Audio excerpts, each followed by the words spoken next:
नमस्कार। आकाशवाणी चंडीगढ़ से प्रादेशिक समाचारों के साथ मैं रत्तिका। पहले इस बुलेटिन के मुख्य समाचार। राष्ट्रीय युवा संसद समारोह का अंतिम सत्र आज नई दिल्ली में संसद की केंद्रीय कक्ष में शुरू हो गया है। प्रधानमंत्री नरेंद्र मोदी कल इस सत्र के समापन समारोह में युवाओं को संबोधित करेंगे। केंद्र सरकार ने कहा है कि मौजूदा खरीफ मौसम में न्यूनतम समर्थन मूल्य पर धान की खरीद से देश के 70 लाख से अधिक किसान लाभान्वित हुए हैं। हरियाणा में आज शाम तक कोविड-19 के 244 नए मामले सामने आए हैं और आज देश के दूसरे प्रधानमंत्री लाल बहादुर शास्त्री को उनकी 55वीं पुण्यतिथि पर श्रद्धांजलि अर्पित की गई। अब समाचार विस्तार से। आकाशवाणी के समाचार सेवा प्रभाग द्वारा कोरोना उचित व्यवहार जन आंदोलन के तहत कोविड-19 के प्रति लोगों को जागरूक करने के लिए शुरू की गई श्रृंखला आओ कोविड को हराएं में आज का संदेश है, बार-बार हाथ धोना व मास्क पहनना है जरूरी और नहीं भूलनी है 2 गज की दूरी। आने वाले दिनों में प्रधानमंत्री के इस संदेश को भी याद रखना है, दवाई भी और कड़ाई भी। राष्ट्रीय युवा संसद समारोह का अंतिम सत्र आज संसद के केंद्रीय कक्ष में आयोजित किया गया, जहां राज्यों और केंद्र शासित प्रदेशों के 84 विजेताओं को लोकसभा अध्यक्ष ओम बिरला, राज्यसभा के उपसभापति हरिवंश नारायण सिंह, युवा कार्य और खेल मंत्री किरेन रिजिजू और अन्य गण्यमान्य व्यक्तियों के सामने उपस्थित होने का अवसर प्राप्त हुआ। इस सत्र में 29 विजेताओं को राष्ट्रीय निर्णायक मंडल के समक्ष अपने विचार रखने का मौका मिला। इस मंडल में राज्यसभा सदस्य रूपा गांगुली, लोकसभा सांसद परवेश साहिब सिंह और जाने-माने पत्रकार प्रफुल्ल केतकर शामिल थे। इस अवसर पर खेल मंत्री किरेन रिजिजू ने कहा कि युवा प्रतिभागियों के लिए राष्ट्रीय युवा संसद समारोह में लोकसभा अध्यक्ष ओम बिरला के समक्ष बोलना जीवन भर के लिए एक यादगार अनुभव है। प्रधानमंत्री नरेंद्र मोदी कल दूसरे राष्ट्रीय युवा संसद महोत्सव के समापन समारोह को वीडियो कॉन्फ्रेंस के माध्यम से संबोधित करेंगे। इसमें पहले 3 विजेताओं को प्रधानमंत्री के समक्ष अपने विचार रखने का मौका मिलेगा। प्रधानमंत्री इस अवसर पर युवाओं से बातचीत भी करेंगे। इस महोत्सव का उद्देश्य 18 से 25 वर्ष तक की आयु के युवाओं के विचार जानना है, क्योंकि यही युवा भविष्य में सार्वजनिक सेवाओं सहित विभिन्न क्षेत्रों में कार्य करेंगे। राष्ट्रीय युवा संसद महोत्सव 31 दिसंबर 2017 को प्रधानमंत्री के मन की बात कार्यक्रम में दिए गए सुझाव पर आधारित है। इसकी शुरुआत 23 दिसंबर को वर्चुअल माध्यम से हुई। देश भर में 23 लाख से अधिक युवाओं और अन्य लोगों ने जिला, राज्य व राष्ट्रीय स्तर पर आयोजित कार्यक्रमों को देखा, जिसके बाद जिला युवा संसद का आयोजन किया गया। इसमें सभी राज्यों और केंद्र शासित प्रदेशों के 698 जिलों के 2,34,000 युवाओं ने हिस्सा लिया। प्रधानमंत्री नरेंद्र मोदी ने कहा है कि देश में करवाए जा रहे वर्चुअल आयोजनों से युवाओं को कई दिलचस्प घरेलू और वैश्विक मंचों का हिस्सा बनने का शानदार अवसर मिला है। एक ट्वीट संदेश में श्री मोदी ने कहा कि स्टार्टअप इंडिया इंटरनेशनल समिट प्रारंभ इसी तरह का एक अवसर है, जिसका आयोजन इस महीने की 15 और 16 तारीख को किया जा रहा है। उन्होंने युवाओं से इस आयोजन का हिस्सा बनने का आग्रह किया है। इस समिट का उद्देश्य उद्योग, शैक्षणिक जगत, निवेश, बैंकिंग, वित्त और स्टार्टअप क्षेत्र के युवा नेताओं को एक मंच पर लाना है। प्रादेशिक समाचार आकाशवाणी चंडीगढ़ से प्रसारित किए जा रहे हैं। केंद्र सरकार ने कहा है कि मौजूदा खरीफ मौसम में न्यूनतम समर्थन मूल्य पर धान की खरीद से 70 लाख से अधिक किसान लाभान्वित हुए हैं। इसके लिए 1 लाख करोड़ रुपए से अधिक का भुगतान किया गया है। कृषि मंत्रालय ने कहा है कि सरकार न्यूनतम समर्थन मूल्य की मौजूदा नीति के आधार पर खरीफ फसलों की खरीद कर रही है।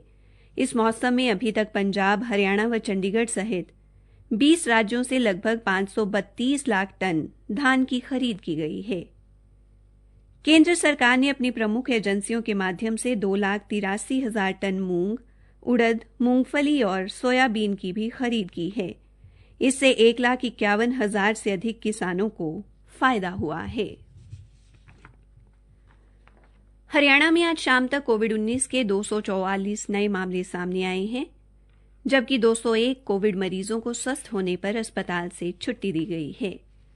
विभिन्न जिलों से हमारे संवाददाताओं से मिली जानकारी के अनुसार पंचकुला जिले में आज 26, अंबाला जिले में 8, फरीदाबाद जिले में 36 और यमुनानगर जिले में 17 लोगों में कोविड संक्रमण की पुष्टि हुई है, जबकि फरीदाबाद जिले में 15, यमुनानगर जिले में 17, अंबाला जिले में 11, पंचकुला जिले में 20 और पलवल में 3 कोविड मरीजों को स्वस्थ होने पर छुट्टी दी गई है। हरियाणा सरकार ने चंडीगढ़ में हरियाणा सिविल सचिवालय में कार्यरत कर्मचारियों व अधिकारियों के परिवारों का विवरण अपडेट करने के लिए सचिवालय में एक शिविर का आयोजन किया है। यह शिविर 15 जनवरी तक चलेगा।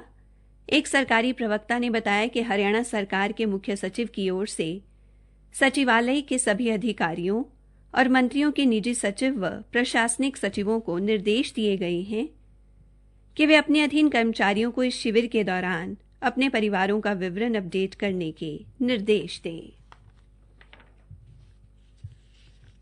आज देश के दूसरे प्रधानमंत्री लाल बहादुर शास्त्री को उनकी 55वीं पुण्यतिथि पर श्रद्धांजलि अर्पित की गई। लाल बहादुर शास्त्री ने देश को जय जवान जय किसान का नारा दिया था। हरियाणा के भिवानी में आज युवा कल्याण संगठन के पदाधिकारियों ने उनके चित्र पर पुष्प अर्पित कर उन्हें श्रद्धांजलि दी।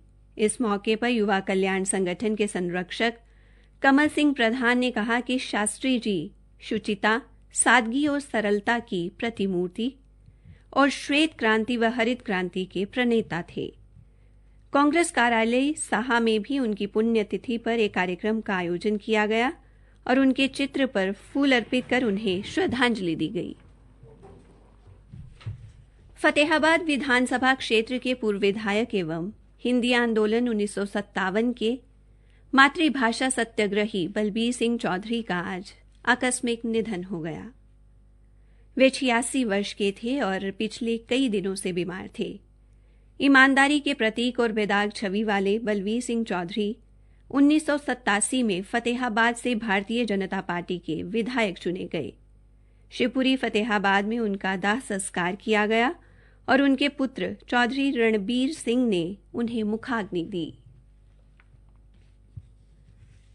हरियाणा सरकार द्वारा लोगों को ऊर्जा संरक्षण के प्रति प्रोत्साहित करने के लिए राज्य स्तरीय ऊर्जा संरक्षण पुरस्कार दिए जाएंगे। इसके लिए नव एवं नवीकरणीय ऊर्जा विभाग द्वारा 31 जनवरी तक आवेदन मांगे गए हैं।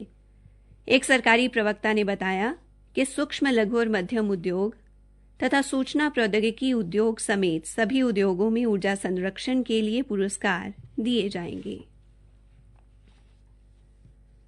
विश्व हिंदू परिषद एवं एकम न्यास ने आज अंबाला शहर के नीलकंठ मंदिर भवन में एक रक्तदान शिविर का आयोजन किया, जिसमें अंबाला के नागरिक अस्पताल की एक टीम ने डॉक्टर भारती के नेतृत्व में 39 यूनिट रक्त एकत्रित किया। इस अवसर पर सभी रक्तदाताओं को प्रमाण पत्र और पौधे वितरित किए गए। पंजाब, हरियाणा व चंडीगढ़ में दिन के तापमान में गिरावट आने की वजह से क्षेत्र में ठंड का प्रकोप बढ़ गया है। आज हरियाणा में नारनौल सर्वाधिक ठंडा रहा, जहां न्यूनतम तापमान 4 डिग्री सेल्सियस दर्ज किया गया। मौसम विभाग ने आने वाले 24 घंटों में राज्य में धुंध और कोहरा पड़ने की संभावना जताई है। मौसम विभाग के अनुसार अगले 2 दिन हरियाणा में शीतलहर जारी रहेगी।